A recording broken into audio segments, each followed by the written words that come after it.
Welcome to the Holistic Psychiatry Podcast. I'm Courtney Snyder, a physician and holistic adult and child psychiatrist. In this episode, I'll be discussing our genetic variants and the genes they code for and how this can translate to brain-related symptoms. I'll talk about the role of methylation and oxidative stress in gene expression, the types of protein that are especially important in brain health, examples of these variants and how they can impact neurotransmitter functioning and thus create symptoms. Psychiatric symptoms such as depression, anxiety, mood swings, brain fog, hyperactivity, and psychosis are not caused by a specific gene.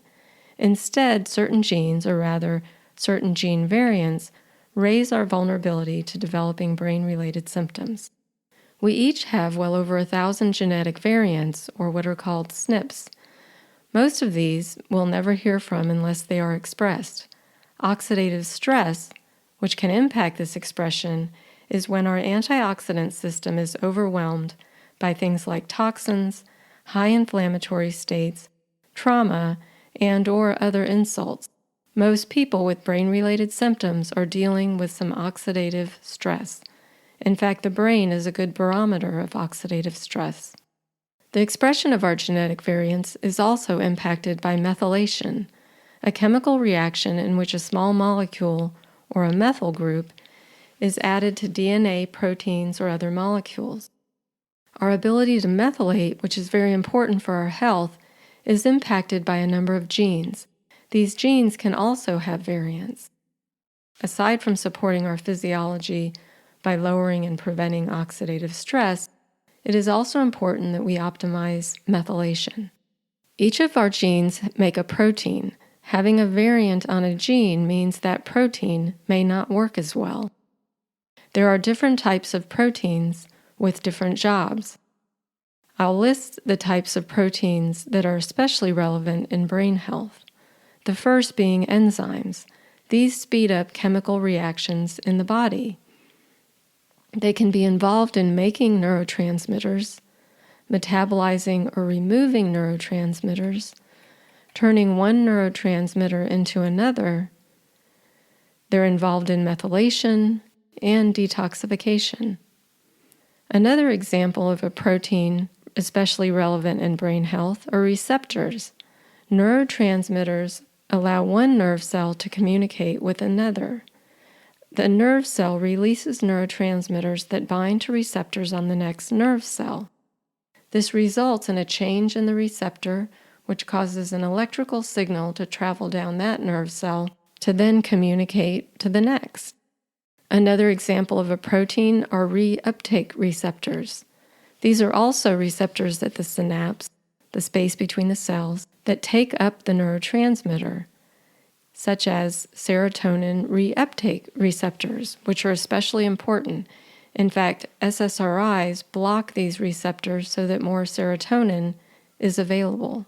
Another example of a protein is ion channels. These are involved in the movement of ions, so sodium and potassium, across nerve cell membranes. This causes an electrical impulse to travel away from the synapse, that space between the nerve cells, and down the long nerve cell to the next synapse. We also have storage proteins. The best example, and the one that I think of most commonly in psychiatry, is metallothionein. These are proteins that play an important role in the detoxification of toxic metals and regulate copper-zinc levels. We also have transport proteins. These carry things around in the blood, such as trace metals or hormones. One example is ceruloplasmin, a protein that binds copper. If this ceruloplasmin is relatively low, we can have free and unbound copper that is high and thus causing symptoms. So regarding neurotransmitter activity, we can have a lot of a particular neurotransmitter, but if we have very few receptors for it to bind to on the next nerve cell, we can have symptoms. Too many reuptake receptors, which I just mentioned, could mean more neurotransmitter is being picked up at the synapse and then less is available to bind to the receptor. This too could cause symptoms.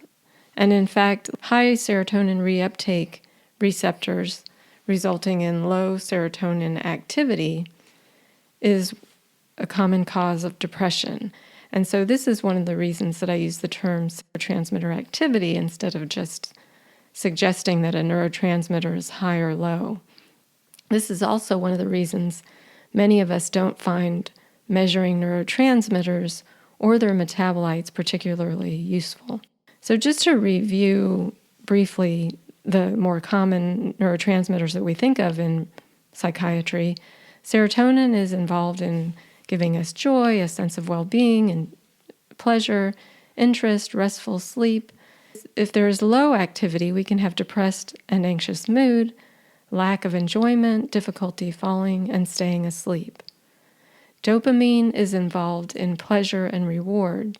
Low activity could result in low motivation, difficulty starting and finishing tasks, low stress tolerance, social isolation, helplessness, and hopelessness. High activity could result in worry, insomnia, brain fog, paranoia, mania, and even psychosis. Norepinephrine is involved in arousal. Low activity can contribute to depression and fatigue. High activity can contribute to nervousness and insomnia. GABA is a major inhibitory neurotransmitter, so it kind of puts on the brakes. It is involved in calming and rest. When it is low, or when there is low activity, there can be anxiety, high inner tension, and feelings of overwhelm. Glutamate is the major excitatory neurotransmitter in the brain. It is involved in learning, memory, and mood regulation. If there is excessive glutamate, we can have overexcitation in the brain and even cell death. Histamine is actually a neurotransmitter and is involved in sleep and wakefulness. Too much can cause brain fog, headaches, nervousness, sleep disturbance, and fatigue. Acetylcholine plays an important role in learning, memory, and attention. Low activity contributes to problems with memory, word finding, learning, new information, and brain fog. So I'm going to list examples of genes that code for proteins that impact brain health. And I'll do this in my typical format of 10. And the first 5 are the ones that I think about most often when I'm evaluating someone for treatment or doing a consultation. The next 5 that I'll list will be those that I don't find as clinically relevant, but they're worth mentioning just to illustrate the complexities of the number of genes that are impacting our brain. Some of these variants can be identified with genetic testing. Some of these genes will appear to be impacted. However, a specific location on that gene has either not been identified, or there's so many possible locations that genetic testing isn't particularly useful. So first are genes involved in methylation. So from a Walsh perspective, and I have a lot of information on my website and in these newsletters about the Walsh Research Institute, we look at methylation as happening on a spectrum from undermethylation to overmethylation, with optimal methylation being in between. So methylation is determined by a balance of a number of genes, not just MTHFR, which you'll often hear about. So in the newsletter, I show a diagram from Amy Yasko's site called the Simplified Methylation Pathway, and you'll see that this is quite a complex process that is involving multiple cycles, each with various genes. So methylation impacts the expression of many of our other genes, as I said. However, it also plays a very big role in neurotransmitter functioning. Most people with brain conditions have a methylation imbalance, undermethylation being much more common. Those who are undermethylated and have depression or anxiety more often will have an excessive amount of folate. This impacts how tightly wound our DNA is, and how tightly wound our DNA is can result, in this case, in an increased expression of those serotonin reuptake receptors, which lower serotonin in the synapse and thus worsen depression. So in overmethylation, we see the opposite effect. In the newsletter, also show a diagram from the Walsh Research Institute, which shows genes that tend us in the direction of undermethylation and those that tend us in the direction of overmethylation.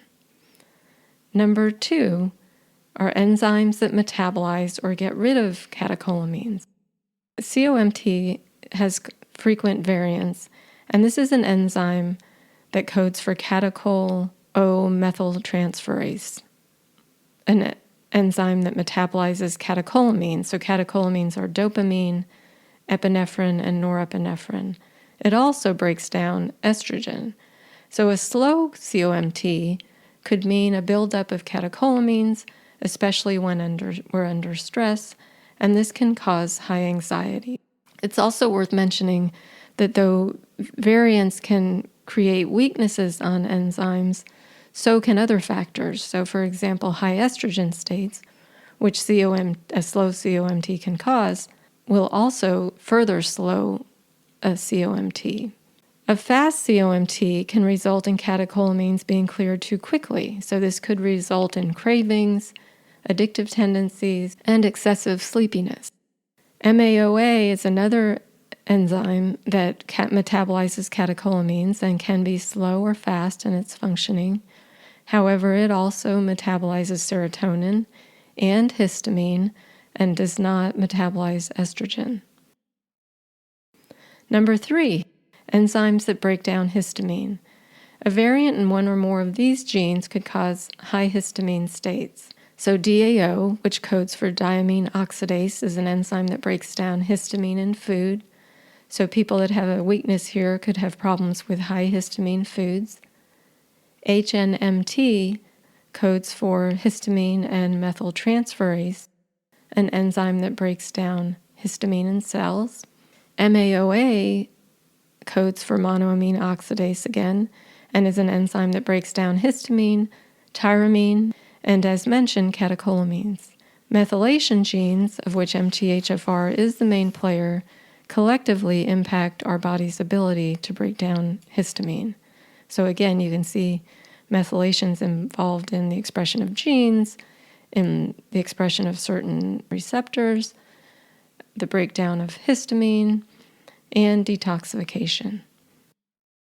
So number 4 are proteins involved in metal detoxification. MT genes code for metallothioneins, which are proteins involved in metal detoxification and the regulation of copper and zinc, among other things. The epigenetic expression of the gene for metallothioneins is dependent on the presence of zinc. Though we don't have an identifiable SNP, a weakness in this gene can be evidenced in families with high copper conditions and suspected in individuals who have especially high copper levels. High copper is common in ADHD, anxiety, angry outbursts, postpartum depression, as well as other hormonally related brain symptoms. Number 5, enzyme involved in cortisol production. 21-hydroxylase is an enzyme that helps produce cortisol, which is needed to maintain blood sugar, protect the body from stress, and suppress inflammation. A weakness in this gene, of which there could be many and not easily identified, can result in inflammation, including brain inflammation when under stress. While there are many other enzymes involved in hormonal pathways, I would rank this one as the most important, fitting with RCCX theory, which I've previously discussed. A weakness in this gene is thought to be very common in psychiatric disorders and other complex chronic health conditions, such as chronic inflammatory response syndrome, electromagnetic hypersensitivity, mast cell activation, and chronic fatigue.